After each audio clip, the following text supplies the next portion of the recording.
know if you have a historical record of that, but that would have been possible. Because for some time, the Prophet said, that's the easiest way, and you can tell that the meaning is not going to be affected, the text itself is not going to be affected, like everything is preserved, everything is fine. It's just about you, fulan, if you recite it and say it, it's like again, it's like that somebody is learning from you, Quran, and he pronounces the word not in the perfect way, it's like, okay, that's fine, that's good. You're not bringing the qira'ah to be the best way of reciting it, but that's still Quran, right? If you have a person who is not the best, you still call what they were reciting Quran. So people think, oh, if that happened, that means the Quran changed. No, it didn't change. The Quran is Quran. The text is there. Nothing really affected it. Because 90, if not more, percentage of these differences were dialectical. If we can enumerate the number of differences in qira'at in, let's say, thousands, the number of words that have changes that affect the actual meaning of the ayah, would it be over a few hundreds? There are some scholars who made that math.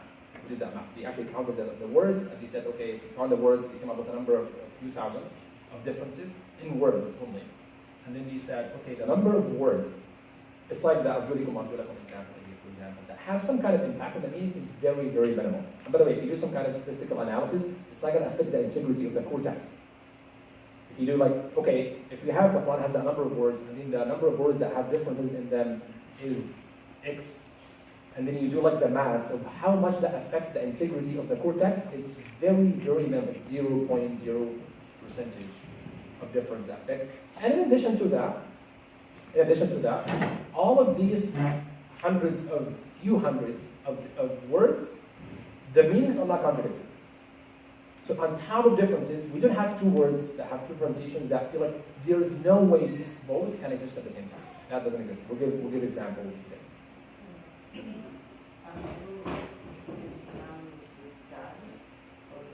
So this is what we're trying to build together. So part of it, so we'll talk about that for a while now. Part of it is balance, yes. But we didn't know exactly, and you know what is interesting about this hadith? None of the Sahaba, to our knowledge, asked the Prophet, what do you mean by that? Right? Today Muslims are like dying to know the exact meaning, right? You know, in our tradition, scholars said we have 40 opinions on what means. Some of them said it's even more than that. Ibn Hajar Asqalani counted 37, and others are like it's actually 40, and you have all these numbers. Why? Like, do you ask like, if it's that confusing, why didn't the Sahaba ask the question? And it's one of two possibilities. It was too clear to ask, or it was too ambiguous to ask, right? Maybe it's too intuitive to like, okay, of course I know what Ahruf is. Maybe. Or it was like too vague, like, what's too vague, but we're not just gonna ask. We don't know. But we didn't have any hadith in which a Sahabi said, oh, and what do you mean by that? Or Umar, he was saying, what do you mean by Ahruf? It looks like it was clear to them. Like, I would really argue that it was very clear. It wasn't something that he felt confusing. They understood it in a general sense to mean different ways. That's why I said, I'm not going to get a word-to-word translation. There isn't really. You can say ways, you can say, people say ways, people say modes, people say dialects, like there are different ways. Because again, we didn't have kind of a one uniform word that can capture all of that. Let's try, okay, to just like get a more or a closer sense of what it could mean. So ahruf, plural, singular is harf, right? One of the meanings of harf, you know that in Surah Al-Hajj, وَمِنَ النَّاسِ مَنْ يَعْبُدُ اللَّهَ عَلَى حَرْفٍ. You see when somebody's on edge, harf means edge, the harf of the table is the edge of the table. That's one meaning. Harf also means letter, harf, hijab, the alphabet, a letter. Now here doesn't mean really alphabet, it doesn't sound to be the case at least, but maybe the concept of edge actually maybe is there, or the concept of different dimensions of one thing. So you can see it's like seven-sided.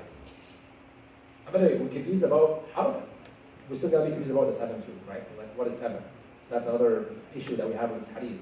Like, even if we come up with an answer to the harf, we're still not going to be pretty sure about what does 7 mean, because it looks like it's not a qirā'āt.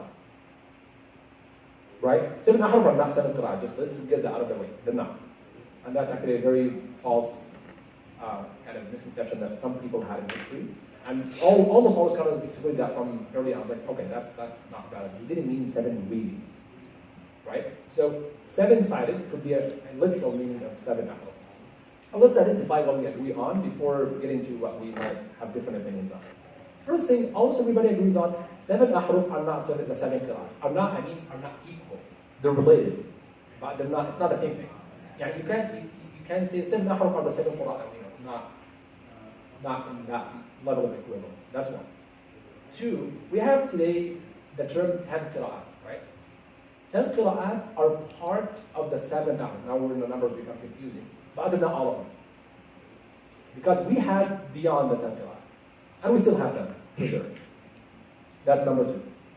And then number 3, the 10 qira'at that we have today, they actually comprise the content and the core text of the Quran that the Prophet ﷺ taught the companions. We didn't miss anything.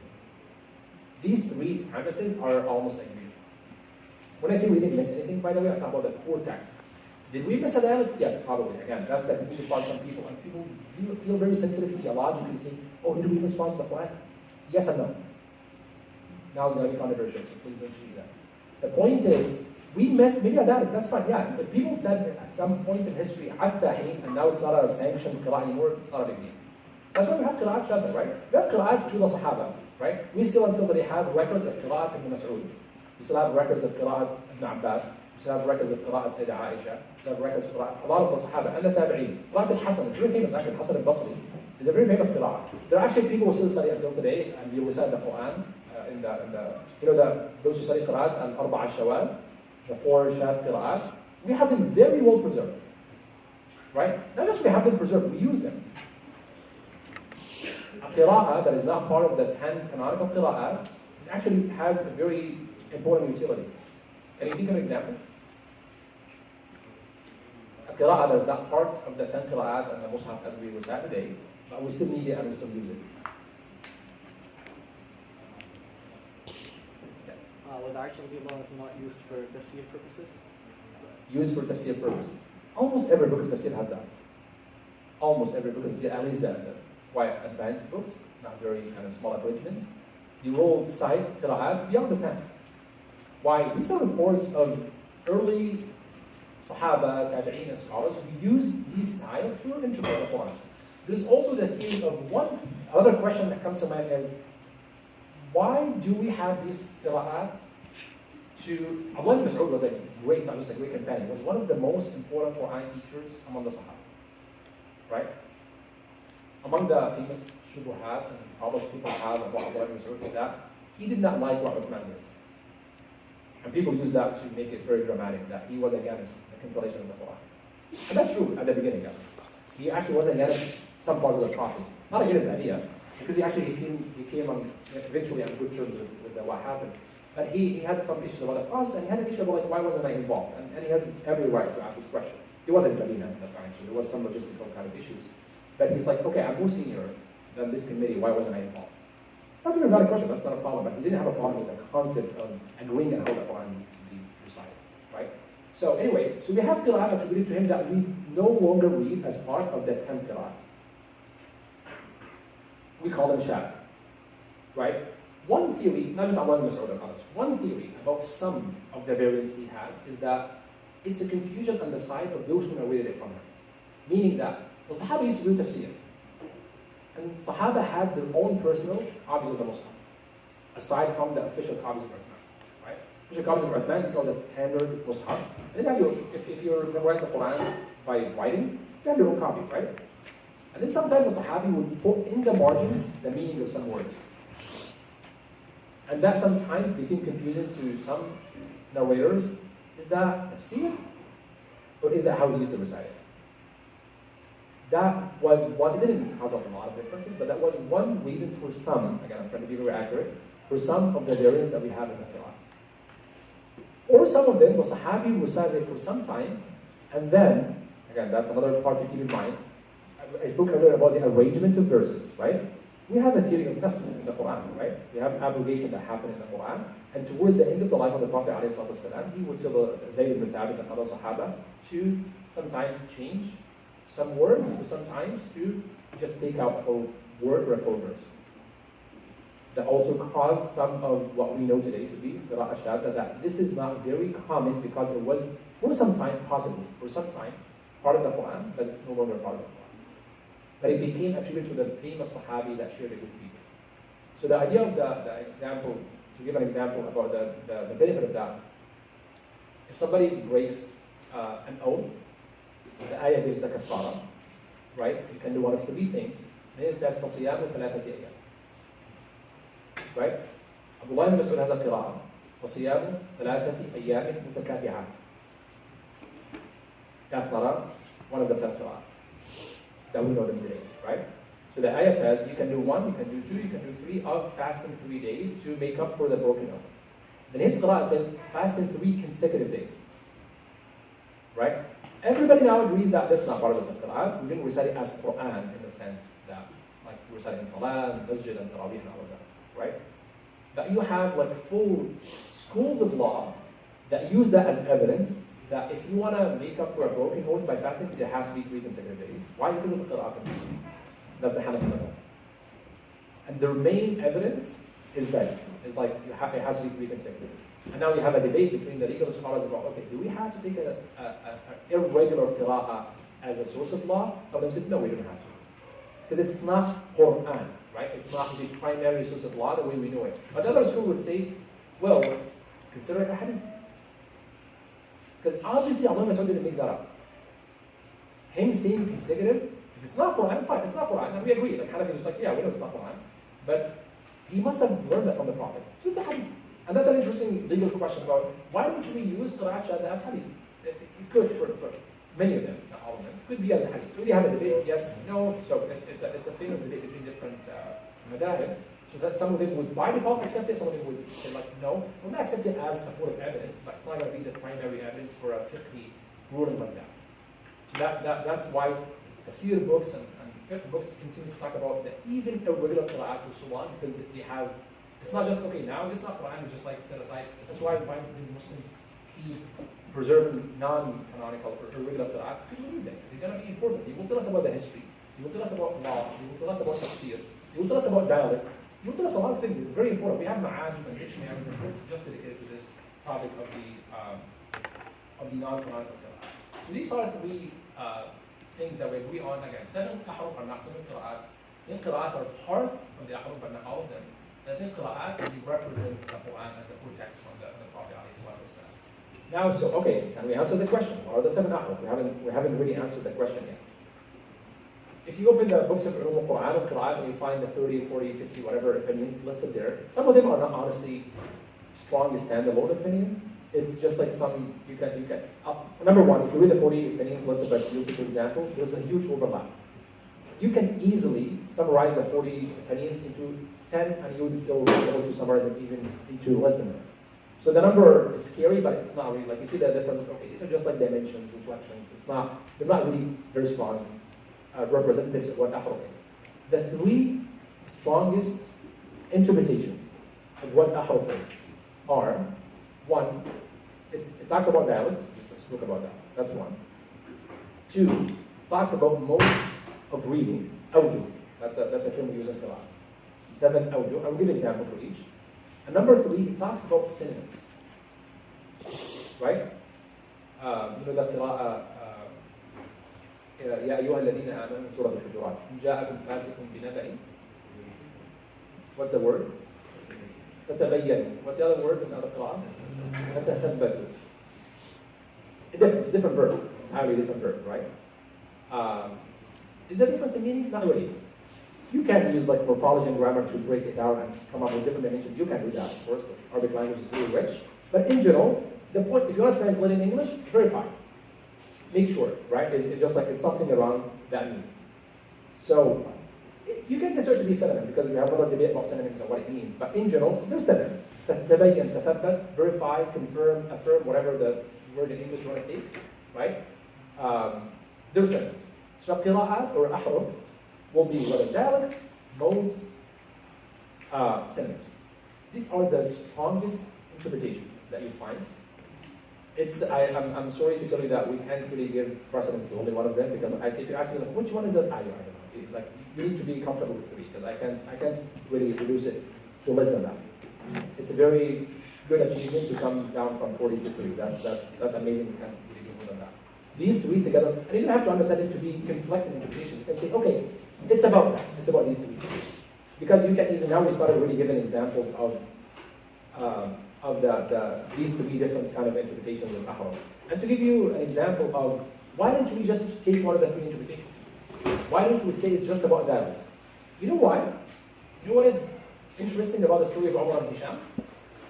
They both are from the same tribe. Both Umar and Hisham, they're from Quraysh.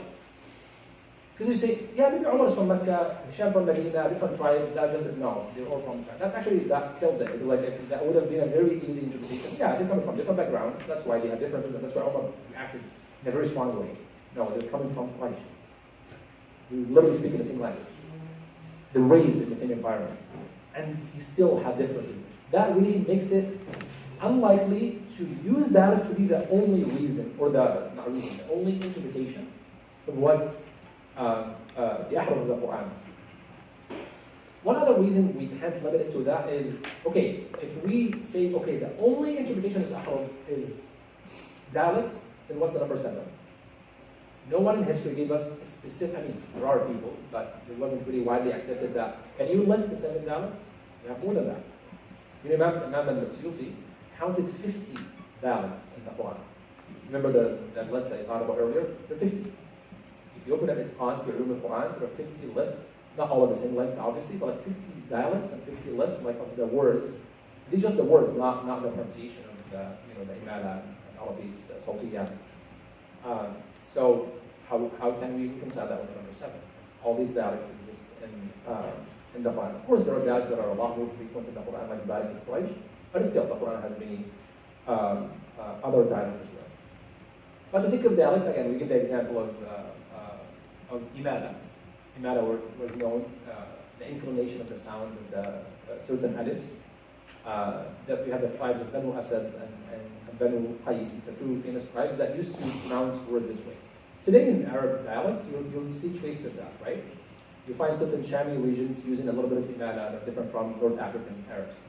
The way you pronounce certain words, you have this kind of imala inclination of certain words. That's common until today. That goes back to these dialectical differences, and these are all coming back from Arab background. We talk about the takhfif from Hamza as a concept, as a general linguistic devocalization of the Hamza. Of course, has a lot of different applications in Bigdad and Tasheer and Naql and all of these different phenomena of Hamza. So the dialects are definitely part of it, but it doesn't cover all that. Those who said it's about awjuh, it's about modes, they identified the modes. So they said nouns in the Quran come singular, or in the qirā'āt too. Singular, plural, masculine, feminine. You find that a lot in the qirā'āt, right? يعملون تعملون, very common difference in the qirā'āt.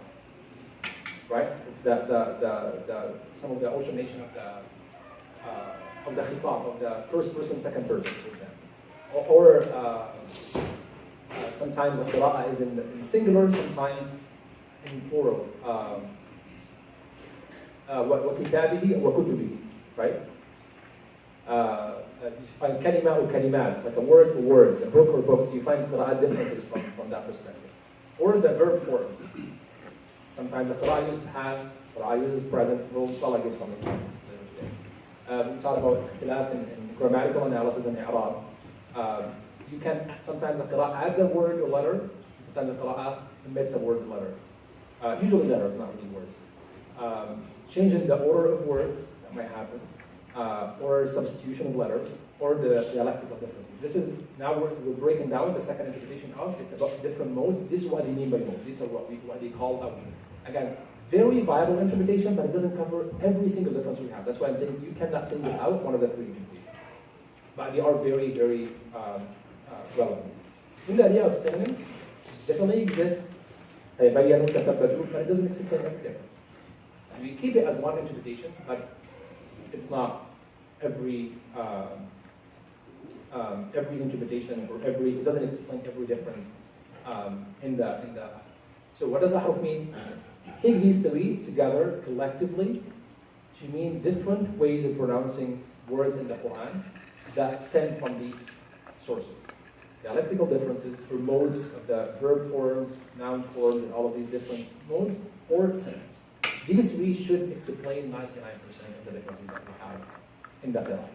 Now to look at the historical context of this, and we gave part of that. We agreed that happened in Medina, so we have people in Mecca 13 years reciting the Quran in one way. And then in Medina for a number of years, and again, the opinion that I agree with, for most of the Medina period, people recited in one way. What happened is, imagine the number of Muslims expanding, right? It's not possible that the Prophet ﷺ would teach every person the Quran. Does that make sense?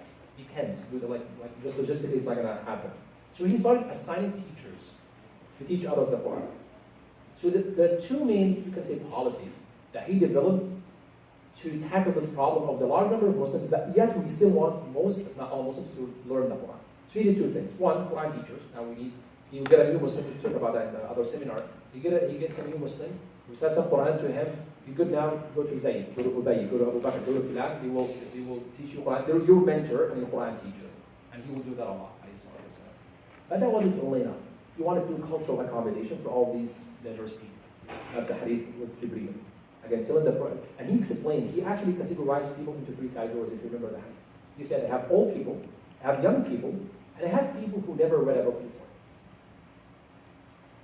And by the way, that's a very interesting point he made, because he doesn't mean literally a book like open a book and read. He means the scripture. These people have not received wahb before. You know what he's trying to say here? They're not Jews and Christians. The Jewish community was like now a neighboring community with the Prophet. They had scripture. They know the idea of scripture and the recitation of scripture in a way. Christians, who the Prophet started dealing with in Medina, they also knew that. Arabs are not. I mean, there are Christian Arabs, but like the main natives of the first audience of the Prophet, that's why when the Quran classifies the audience, there are two people. You have the polytheists, or the pagans specifically, right? Abadatul Awthan, and people of the book. It's a dual taxonomy, because these are the two audiences of the Quran. You whether people of the book or not.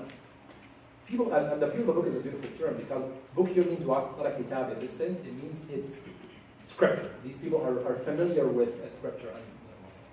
And in the other seminar, we discussed a lot about the idea of the literacy and ummiyya, and ummiyun. The Quran uses the word ummiyun in a very technical sense. Ummiyun in the Quran, that's a whole topic, and I'm happy to talk about it in the Q&A, inshallah. It doesn't just mean people who didn't read or write. That's a very common interpretation that you hear everywhere, where you read in translation, ummi is unlettered, illiterate. I'm not saying that's not correct, but that's not the exact meaning. The meaning is, ummi is, if you want the best translation in my opinion, ummiyun is unscriptured, or scriptureless, or people without scripture. This is the most important aspect. Again, the idea of illiteracy is true, but that's not just, the Quran is not just saying, oh, these people who didn't read or write. That's not just the point. The point is, they never had a book before. Since Ismail and Ibrahim alayhi salam. These are the descendants of Ismail, right? The Prophet himself is. Since Ismail salam, thousands of years, they never received scripture, the Arabs. So here the Prophet said, وَالرَّجُلُ الَّذِي لَمْ يَقْرَأْ كِتَابًا قَطْ, in the hadith of Ahraf, and a man who never read a book before, doesn't mean a man who is illiterate. It means a man who does not use the idea of a scripture that has to be handled in a particular way.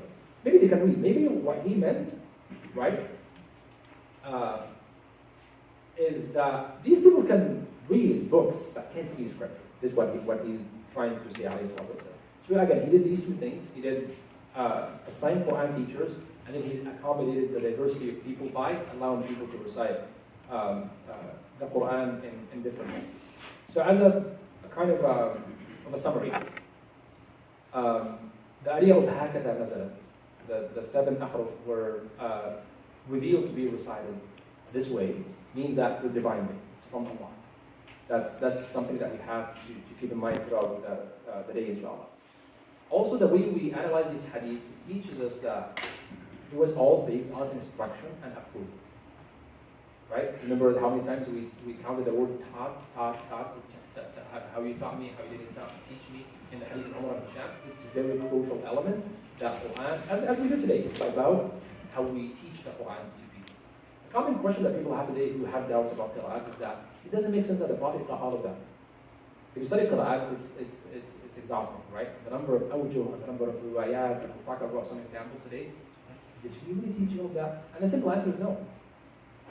The point is, if people ask, oh, then the Prophet taught the 10 qirā'āt to all sides. No, he didn't. That's not what we're saying here. What we're saying here is that he approved of some people to do mad to harakat. Basically, just a random example, right? It didn't mean like, oh, he taught every sahabi, now I'm going to teach you qasr to mufassal, I'm going to teach you mad. He didn't do that. We didn't do what we're doing today in teaching tajweed and qirā'āt. That's not the point, and that's not historically accurate.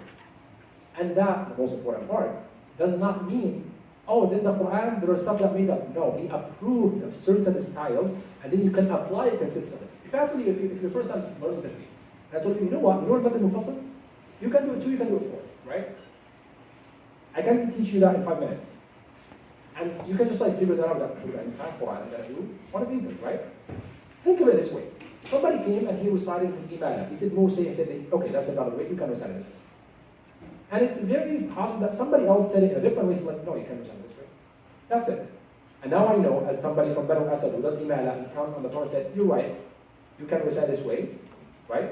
And then he leaves and he teaches people, and he said, okay, I was taught that we can see Musa. It's as simple as this.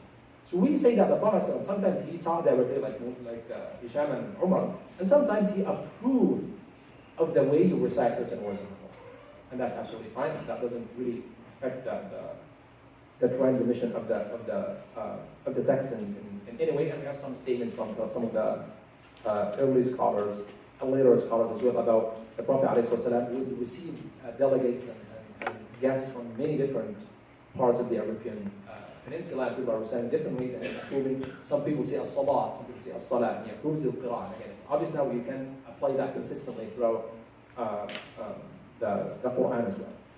We spoke about why the Prophet didn't explain exactly what ahruf is, because it looks like it was very common or very obvious to a lot of the Sahaba, most likely.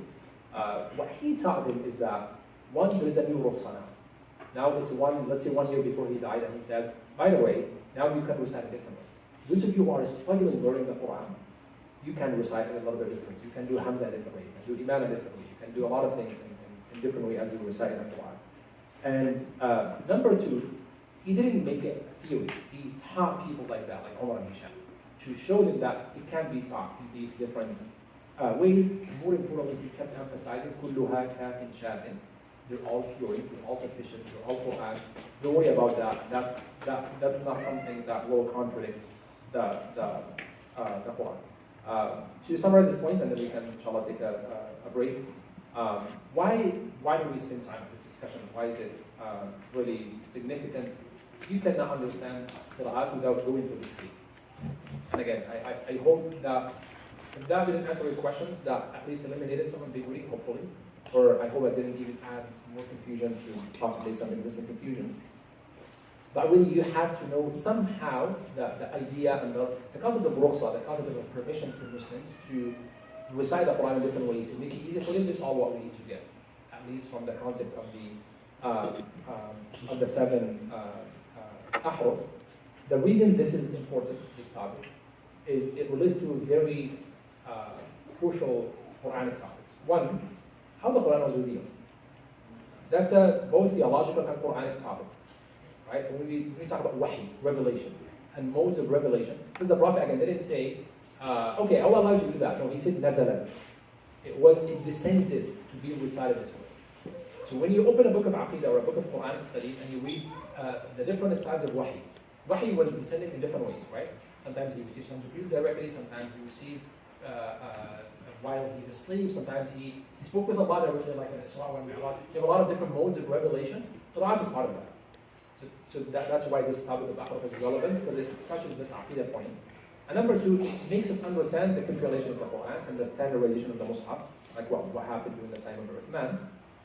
And number three, it explains the orthography, the rasm, how the Quran was written down. And the seminar last month, we showed some Quranic manuscripts and how there are different styles of writing certain words.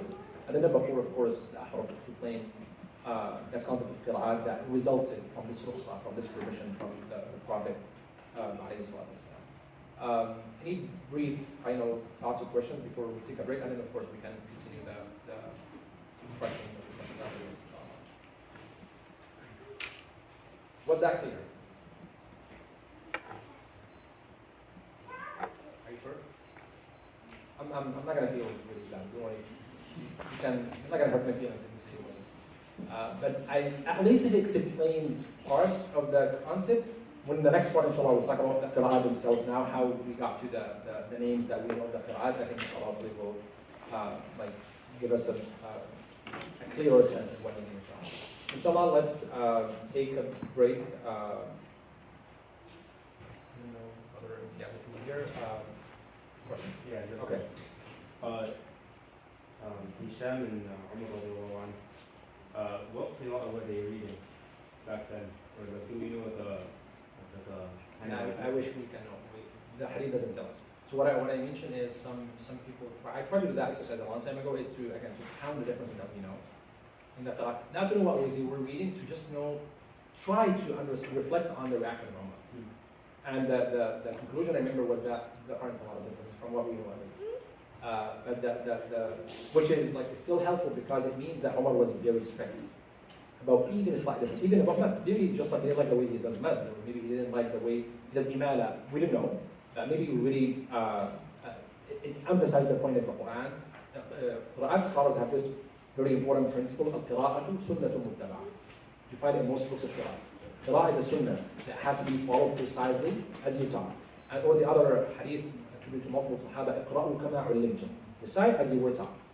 That's just the principle. So maybe that was his reason, but the closest we can get is just to us to examine the books of Qira'at. Of course, even beyond the 10 Qira'at, and you can get a sense of. I think there's a paper that someone wrote that made like a table of all the differences that we know in the Qira'at.